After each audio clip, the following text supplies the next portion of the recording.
আসলে কি বলতো, চাকরিটা নিয়ে একবারেও মনে করছিল ধরা কেউ সরা জ্ঞান করে ফেলেছে। সারাদিন চাকরি চাকরি চাকরি তো পায়নি, যেন ভগবানের দেখা পেয়েছে। আশ্চর্য, যার সঙ্গেই দেখা হচ্ছে একটাই কথা, নাকি চাকরি পেয়েছে। বড় লোকের মেয়ের মতো কাঁধে ব্যাগ ঝুলিয়ে ও চাকরিতে যাচ্ছে, নার্সিং হোমে যাচ্ছে। ঠিক হয়েছে, ওর উচিত শিক্ষা হয়েছে, ঠিক হয়েছে। সাক্ষ্য, চলো, আমাদের আর দেরি করা চলবে না, চলো। হ্যাঁ মা চলো, অলরেডি দেরি হয়ে গেছে। উটকো ঝামেলা ঘাড়ে এসে পড়লে আর এনিওয়েজ একটা ভালো মুডে যেতে চেয়েছিলাম। কাল থেকে আর কোনো উটকো ঝামেলা থাকবে না। ও যখন বলেছে ও চাকরি করবে না, তখনও আর করবে না।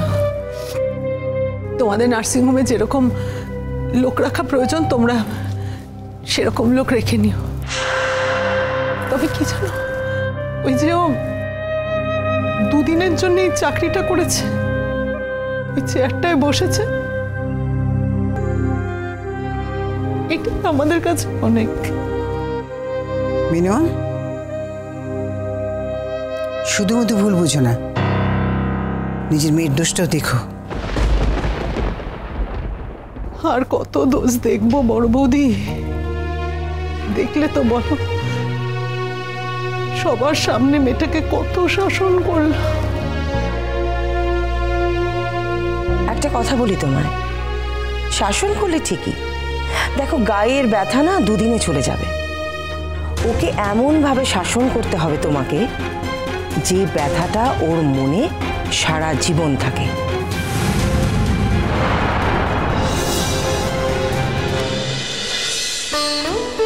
নমস্কার, মেদিনীপুর সাংস্কৃতিক চক্রের পক্ষ থেকে উপস্থিত সমস্ত দর্শকবৃন্দদের জানাই স্বাগত।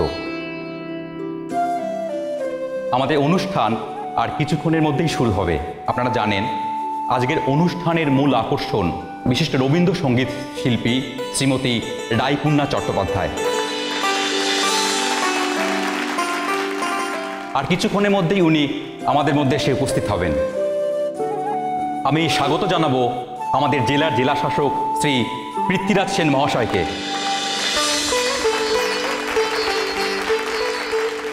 ওনার উজ্জ্বল উপস্থিতিতে আমাদের এই সাংস্কৃতিক সন্ধ্যা এক অন্য ধরনের মাত্রা পেয়েছে।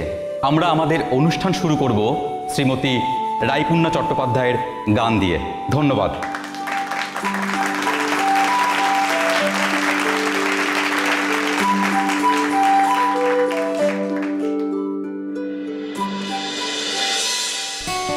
আসুন আসুন আসুন আসুন। Thank you. মা, বলছিলাম তুমি যখন স্টেজে থাকবে আমি তোমার ভালো ভালো ছবি তুলে দেবো। ভোলে বাবা পার করেগা, সোম থেকে রবি প্রতিদিন বিকেল 5:30টায় স্টার জলসায় ও জিও হটস্টারে।